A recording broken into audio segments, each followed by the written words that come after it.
Hello everyone, warm regards of the day. My name is Zan and I'm at the studio by HM Delhi campus with my colleague Chai. Greetings to all. We are anchoring for the spectacular and the thrilling International Hospitality Expo 2023 that is being held in the Indian Expo Center and Mart in Greater Noida. International Hospitality Expo is the most well-curated B2B expo. From CEO to purchase heads and project management companies, all hospitality decision makers are at one platform. It will showcase a wide range of products and service for the hospitality industry, including furnitures, fixtures, equipments, linens, uniforms, and food and beverage products. Our colleagues are covering the expo and currently showcasing Conclave 2023, so let's hand over to the ground team. I think it's important for them to realize. Good afternoon, that everyone. they We are need currently to live from the Conclave 2023 India International Hospitality Expo. Ideas shaping hospitality and F&B.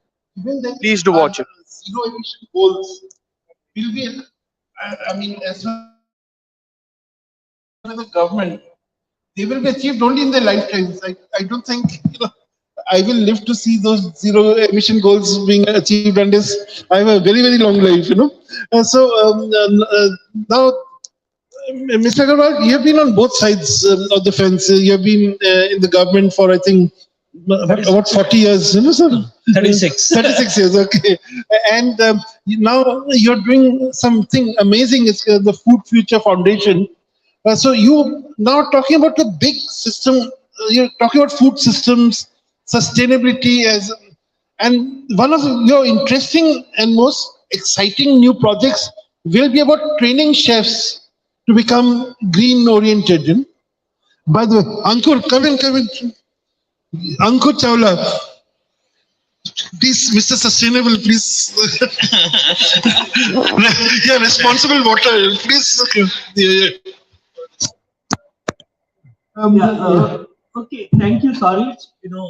Good afternoon. So, as Sarish mentioned, I'm Pawan Agarwal. I used to be the Chief Executive Officer of India's Food Authority from 2016 to 2020. I would have liked to quiz you a little bit, but given that you already, I'll not do that. But let me just to introduce myself. Whoever gives the correct answer, we get a can of responsible water. Okay. Take a can of water for the correct answers. So let me ask you simple questions, not difficult questions. How many of you know about FOSTEC? Food Safety Training and Certification. No one? Okay. How many of you are aware of something called hygiene rating? First row. Okay. All right. I think, before we move to sustainability, let me just share with you that India obviously does not have a great reputation as far as the food ecosystem is concerned in terms of safety and hygiene. And I think we may be aware of, if not this FOSTEC and hygiene rating, but you may have heard of something called Delhi Belly, that anyone who visits India will have a bad stomach. I think, how many of you know about Delhi Belly? Quite a few. Quite a few know about. Okay, so I think not the film. So this is since we have this entire bad reputation about safety, hygiene, there were I would say some of the major initiatives that were taken in the last few years by India's Food Authority, and I can take pride that I was at the helm at that stage when we introduced some of these things.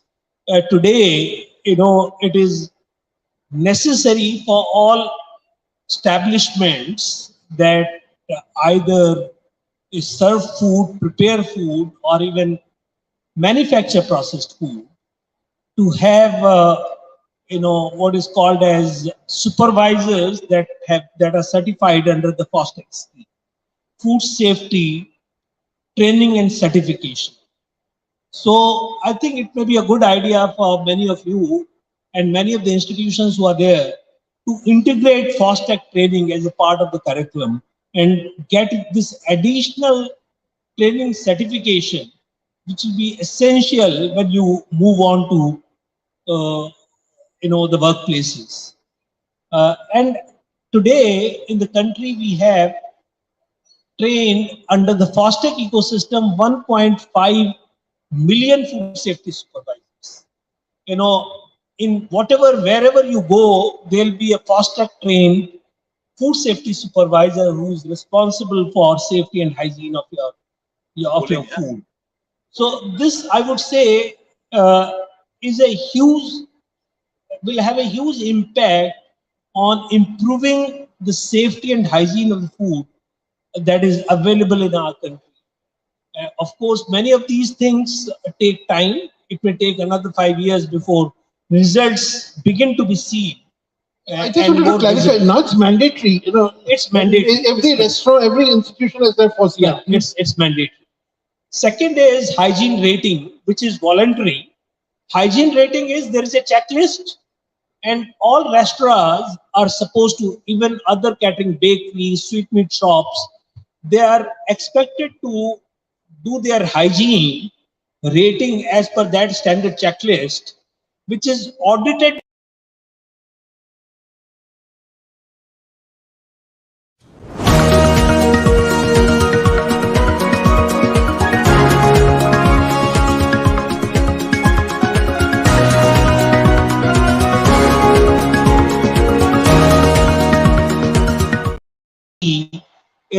There are restaurants that have hung a FASTEC certificate, or they have a hygiene rating. There is a food safety display board there. So some of those things are essential, and it is important, that these things are actually introduced in our curriculum in the hotel management institutions. We try to do it in some ways in food technology institutions, in diet and nutrition institutions, but in some ways my own connect with the catering industry was not very strong, except for sometimes working through the, what is that federation, IFCA, Indian Federation of Culinary Associations. So it is very important for all of you to understand the new ecosystem for food safety and hygiene in the country. In fact, we have Chef Devendra Kumar right in front. He heads the Indian Culinary Forum. In fact, which is a partner of IHE, and they're very active. Excellent. Very active forum of chefs. There's something, these are things that they will require on an everyday basis to be, to be functioning as a restaurant or a hotel in India. So I think these things they must know. Second is about the menu labeling. Menu labeling has also been notified this year. It started several years ago. In fact, it was notified in India the same month and same year as it was notified in UK. But I was very shocked to see that even in some of the top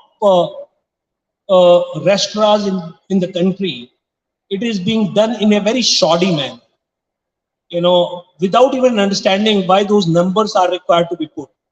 Because I'm sure that many of you are aware that India is passing through an epidemic of obesity. We are the diabetics capital of the world. The public health issues are really very concerning. And as professionals working in this sector, while obviously we would expect the food that you provide to the consumers is tasty, it should be yummy, but it should also be healthy. And that brings me into the another issue, which is sustainably sourced. Now, you heard the other panel members speak about sustainability. Why do we even bother about that something should be sustainable? Is it a new jargon, new buzzword that has come into our dictionary? No, unfortunately, it is not. It is not luxury sustainability. It is a basis of human survival. Sustainability for all of us is a matter of survival.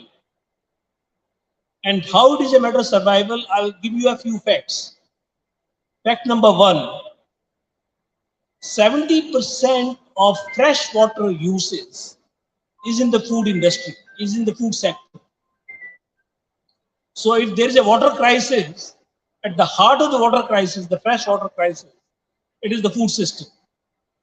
Biodiversity loss. 80% of the biodiversity loss is due to our agri-food systems. You look at soil health, because of overconsumption of fertilizers, particularly urea, which is very expensive, which guzzles a lot of energy while manufacturing.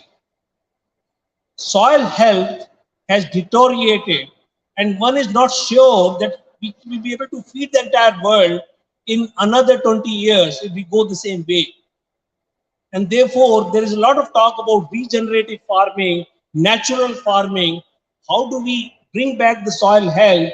Because there is something very important in soil other than the nutrients that we put, and that So is handling back that is the to organic the content. studio team again. And that organic content, because of excessive